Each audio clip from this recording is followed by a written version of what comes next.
Chapter 8, The Masculine Search for Freedom, Why It Matters to You. It's been a minute since I have been reading from my book here on YouTube. You can find the previous 7 chapters on my YouTube page. I am coming back to it now, at least in this moment, with Chapter 8, because I'm in Western Ireland, and this is just one of the most epic, beautiful places on the planet, and I couldn't not read a chapter.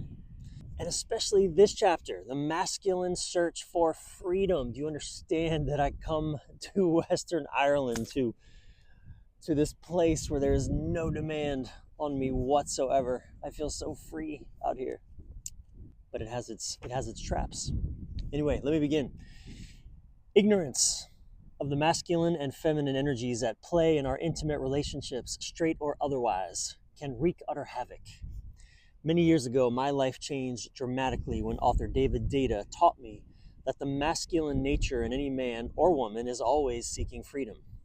The masculine, I learned, is that primal force in us all that compels us to push beyond any limitation imposed on us by the world around us and within us.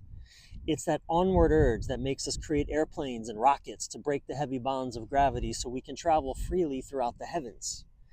The world's economic system is set up such that the more money we make, the more social freedom we have to go wherever and do whatever we want. Thus, the widespread obsession with making money. No one wants stacks of thin green paper piled high around their living room. We want the social freedom it provides, and the system mostly masculine people have created. Political leaders, just like terrorists, always know how to rile up their base with cries of freedom. Give me freedom or give me death, even if that means denying freedom to others. Consider sports. This is my favorite. They're only about creating constraints, artificial constraints like sidelined fields and dimensioned courts and groomed fairways, and putting a worthy adversary in front of us, a team, one person, or even ourselves, and then pushing at our limits until we break through to that one place that lives just beyond both adversary and constraint. The basket, the goal, hole, end zone, finish line. If you've ever felt high after kicking a ball into a goal while 11 people tried to stop you, or you just watched your favorite team do so, you know the ecstatic thrill of embodied freedom through sport. The feminine, I also learned, isn't so concerned with the search for freedom. She never screams, "Set me free!" Actually, she aches for the opposite. Now, quick note, although I use she as feminine and he as masculine, all men and women have both masculine and feminine energy. This is not a genital, gender, or sex thing. Our feminine energy carries our longing for the embodied experience of love, radiance, and beauty. She's always saying in endless ways, "Show me the love." Deida wrote that the essential masculine plea is, "I want out of here." That doesn't mean that a man or a more masculine identified woman always wants to run away, but rather that his masculine nature is going to have him constantly seeking ways to escape the constraints he experiences in the world around and within him. I mean, that's what I've come here for, to escape the constraints that I experience in the world around and within me, and which sometimes means staying put and fighting through the difficulties or constraints. Stand-up comic Patrice O'Neal, rest in peace, in a bit he does, which you can see online, makes the face of a man in love a scrunched up, dissatisfied look of exhausted resignation. Then he makes the face of a woman in love, happy and carefree, "Yay!" he exclaims while acting out a woman's face in love. The audience laughs, of course, because reality is entertaining. The cliche of relationship as trapped man with desperate woman looms large in our collective consciousness. Now, again, I want to be clear, this isn't actually a man versus woman thing. Both men and women express masculine and feminine energy. However, as author Marianne Williamson says, most people in their lives are majoring in either masculinity or femininity and minoring in the other. While it is typically men who major in masculinity, some women major in it too, just as some major in femininity. And both are perfectly, perfectly human. Here's the point. Awareness of the archetypal forces at play in our intimate relationships can make it easier to see why they are often so challenging. Our ignorance sabotages us. Our high divorce rates aren't falling and might even be rising. Awareness can help us move through our challenges with more grace. But no one ever teaches us the difference between femininity and masculinity. Worse, we're taught to prefer shallow expressions of masculine energy and only deny, dismiss, or exploit all expressions of feminine energy, which is partly why my parents, and probably yours, clearly only knew how to just wing it through multiple strained marriages. No one ever taught them any better either. Many years ago, I lived with a girlfriend who was far more feminine in her essence than I. She loved to bring little crystals and seashells in from the beach to make our home pretty. She loved to wear glitter and sparkly jewelry and hear from me how beautiful I thought she was. She had an office job and she was brilliant at it, but her passion was children. Her biggest dream was building a home on a small plot of land in Argentina that her parents owned, having a garden with a fish pond and raising a family with me. Deeply connected to the femininity flowing through her, she was never really concerned about freedom from anything, except perhaps having to work. She was only always obsessed with whether or not I really loved her. The basic pattern of our downward doom spiral was this. Uncertainty caused her to demand evidence of my love that made sense to her. I resented her attempts to constrain my behavior, i.e., change me in ways that she felt would prove I loved her. And this made her feel more uncertain and make even more desperate demands, which I further resisted and resented. Wash, rinse, and repeat for 5 years until there's no joy left, and whatever love you once had is now buried under a putrid mountain of resentment, anger, and pain. We thought we were fighting about jealousy, or who was sacrificing more, or who hurt who first. But we were never fighting about those things. We were only always fighting about her deepest desire to actually feel love between us, and about my deepest desire to actually feel my freedom. Had I been aware that the feminine force in her was yearning to experience the depths of my love, I could have shown up completely differently for her. Had she understood that the masculine force in me was only yearning for freedom to live on my own terms, she could have been more thoughtful about not forcing me into actions that she thought would comfort her. Of course, she had a masculine desire for freedom too. She didn't want me telling her what to do either, just as I had a feminine desire to feel her love and not be abandoned by her. But she mostly got angry when she saw me do things that suggested I didn't love her enough.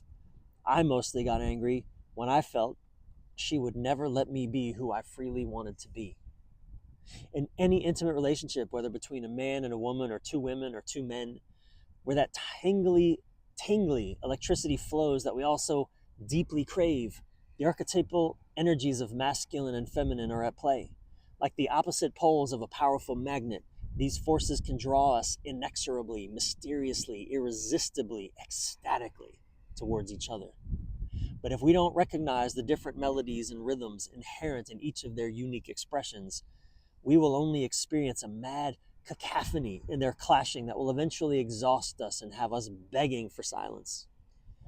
Men are not defective versions of women. Women are not defective versions of men. There are primal archetypal energies at play in all of us, which iconic psychiatrist Carl Jung began mapping out 100 years ago. I was ignorant of those different rhythms for 25 years. And that ignorance cost me every good woman I ever tried to love. Okay, here's a practice. If you're a more core feminine person, look for how your more masculine partner's actions and complaints may point to their general search for freedom. Notice this and see if you can enthusiastically support their desire for freedom in creative ways that are still in alignment with your desires. And if you're a more masculine core person, notice whether your partner's actions or complaints may point to uncertainty around your commitment to the relationship or to them. They might simply not feel the full presence of your love. You might not actually be giving it, particularly if you're working too much, watching a lot of TV, using porn, or just don't know how to listen well. Try to see beneath their complaint and demonstrate your love in ways they might understand. They'll be more at ease once they feel the full depth of your masculine presence and love. You might even find this makes resolving their complaints a lot easier and faster. There are surely a lot of subtleties to this exploration, as we all express both masculine and feminine energies. But this is a good place to start. Even a little awareness of these masculine feminine dynamics can make a huge difference in your intimate experiences. Choose Her Every Day or Leave Her on Audible, Amazon, anywhere else you get books. That's it, The Masculine Search for Freedom, Why It Matters. I'm with my wife now for 10 years.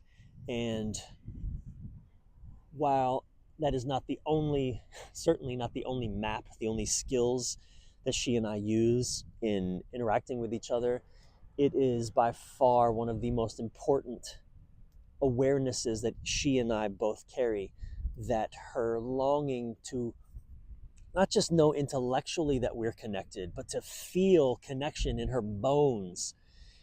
And there are ways that I, as her partner, can show up to help her feel that more in ways that don't actually make any difference to me personally. Because my primary concern, really, at the end of the day, is I want to feel free to be who I am. Not that she doesn't, of course she does too, but I want to feel free in my choices, free to think what I think, free to want what I want. And it's really important that the way, for example, that she talked to me be honoring of that freedom. And even she has to have boundaries, and she gets to have boundaries and sensitivities and all of that. But the way that she approaches me, which is so helpful, is never in a way that suggests I don't have full autonomy over my own choices. So anyway, that's the dance. Once you see it, open your eyes to it and begin to play with it, relationships can change. Your relationship can change massively. Your intimate relationship, dance, can take on a whole new dimension. It can be deeply nourishing, not necessarily easy, but filled with more ease. And I wish that for you. Thank you for watching. I'm Brian Reeves, Brian with the Y Reeves, author of Choose Her Every Day or Leave Her. That was chapter 8. Oh, by the way, if you want to see the rest of this gorgeous land, check this out. Ooh, baby. Oh, yeah. Wow.